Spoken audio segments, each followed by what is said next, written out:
Welcome back to the lecture series on Python programming specialization. We are in the part 3 of the dictionaries data structure.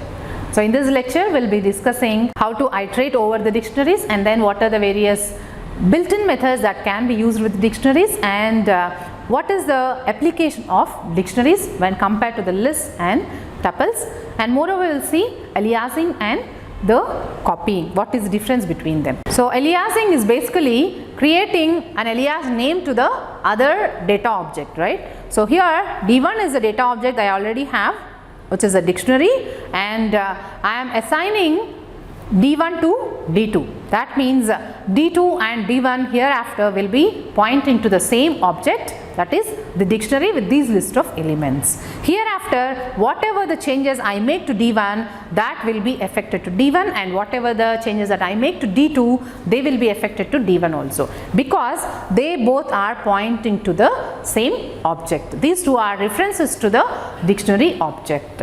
Now consider the copying operation. So in case of the copying operation, so D1 dot copy, that is I am basically creating a copy of D1 and assigning that to D3. D3 is kind of a shallow copy or a fresh copy of D1.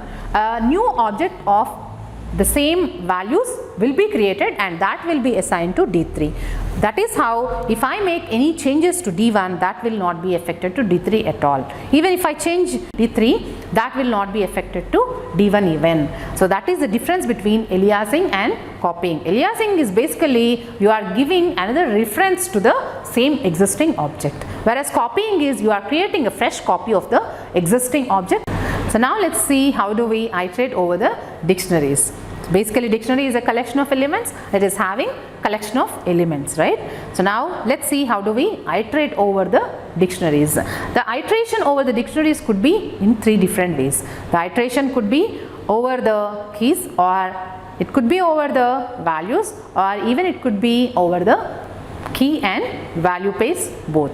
So now let's see how do we iterate over the values of the dictionary. We have already discussed in the previous lecture that values is the method that allows us to retrieve all the values from the dictionary as a list. Whenever I call d1.values, it basically creates a list and returns with values of the elements from this dictionary, right? We already know if we have a list, how do we iterate over that list using the for loop. So the same thing I am using here, and whatever the statements that you are writing inside this for loop, for every element of the value in your dictionary D1, the statements would be executed. So every time you iterate, I gets one value from the dictionary. First time it gets Ram, second time it gets CSE, third time it gets A, so on and so forth till it reaches the last element in the dictionary, and these set of statements would be executed with those values in IE. Over the keys, we have keys method which allows us to get a list of keys in the dictionary, and here I am using d1.keys to get all the keys available in the dictionary D1, and whenever we have the list, it's obvious how to iterate over the list, right? So using the for loop, you can iterate over the list of keys in the dictionary D1 and you execute specific instructions. Now let's see in case if it is required to iterate over both the keys and the values. Items method can be used with the dictionary to get the list of values and key pairs as tuples, right? So once you retrieve that as a list, and again you know how to iterate over the elements using the for loop, but because every element in this d1.items, that list is a tuple with two elements, right?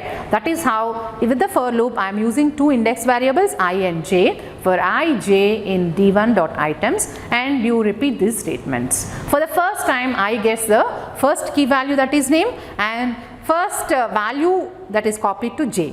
So with I as name and j as Ram, these set of statements would be executed. In the second iteration, so I gets branch, j gets CSE, and these statements would be executed. So on and so forth till the last element in your dictionary. So you can repeat this statements. So now let's see what are the various built-in methods that can be used with the dictionaries. So we have a set of built-in methods that allows dictionary as an argument with them. So these are all the methods that can be used. So let's see in detail each of them. So how len method can be used to find the length of the dictionary. Whenever you pass dict object as an argument to the len method, it returns the number of elements in the dictionary. Here in this case D1 contains 3 arguments, so whenever I call a len method with D1 as an argument, it returns that value, that is 3. So we can even use any to understand, is there any key that is with the true value. So if there exists any value with the true value, then it returns true, otherwise it returns a false value. Here consider this example D1 where the key values are 1, 2, 3, 4. So all these values are considered as true. We know that very well. In Python these values are treated as true, and any of D1 it returns true because all the values are true. So nothing is false, right? And consider this example where all the key values of this dictionary D1 are now false values, right?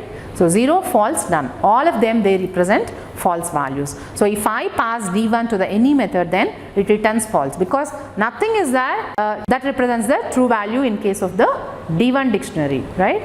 And moreover, we can even use all method with the dictionary to understand whether all the keys in the dictionary are true or false. And this all method returns true if and only if all the elements of the dictionary are true, and it returns a false value otherwise. So consider this example D1 where the keys are 1, 2, 3, 4, which represents all are true. So all of D1 it returns a true value, indicating that all the keys in the dictionary are true values. Now consider this example D1. Here I made 0, which represents a false value as the key. So if I pass D1 with the all method, then it returns a false because there exists a element which is a false value in the dictionary D1. So now let's see how we can sort the elements of the dictionary. Basically it's not possible to sort the elements of the dictionary, but we can sort the list of keys in the dictionary by using the sorted method. When you call the sorted method with the dictionary, then it returns a sorted list of keys. In this example 1, 1, 1 is the first key, 101 is the second key, 103 is the third key. Then when I pass D1 as an argument to the sorted method, then it returns a list of sorted keys from the dictionary D1. So that is how we can get the sorted list of keys from the dictionary. So we have discussed enough about the dictionary. Now it's a time to understand where exactly we can use the dictionaries over the lists and tuples. I am just giving a sample application. So basically this is a matrix of 5 by 5, which indicates that there are 25 elements in this dictionary, and to represent these kind of data we basically use list or tuple, right? It makes more sense to use list or tuple to represent this kind of data. So in that case all these elements must be represented. So you need 5 lists where each list again takes 5 elements, or the same with tuples also. But if you closely observe, this is an example for the sparse matrix where maximum elements of this matrix are zeros. Such kind of matrices are known as sparse matrices, and you need not to store all the elements of the matrix. And when the size grows, in that case you are kind of wasting your memory. So to avoid that, what we can do is we can use a dictionary to store these kind of matrices which are sparse. So basically dict are a very good choice to represent these kind of sparse matrices. If you look into this matrix, there are only 3 non-zero values, 1, 2 and 3 at the location 0th row 3rd column, at the 2nd row 1st column, and at the 4th row 3rd column. So using those index values of the non-zero elements as the keys, I am creating the matrix A, which represents this 5 by 5 matrix. But if you observe, my dictionary is having only 3 elements instead of 25.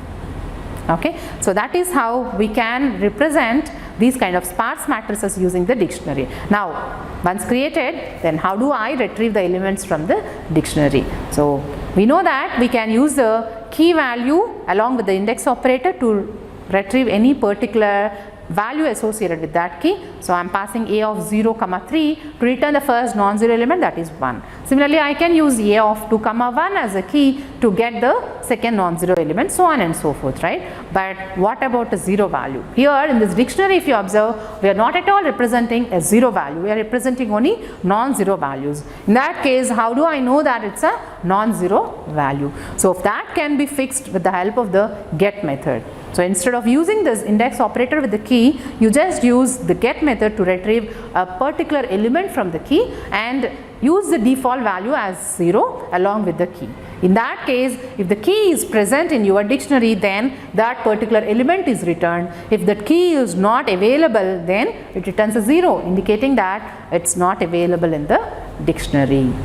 So that's how we can basically use dictionaries effectively to represent sparse matrices over the list and tuples. Of course, there are many other applications where dictionaries can be effectively used. This is just a snapshot of giving an idea where dictionaries can be effectively used over tuples and lists. So far in this lecture we have discussed like what dictionaries are, how to create various types of dictionaries, what are nested dictionaries, then what are the built-in methods that can be used with the dictionaries, what are various methods that are supported by the dictionary class.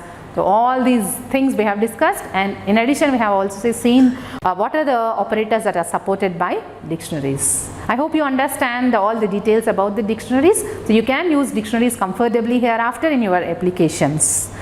So thank you for watching this video.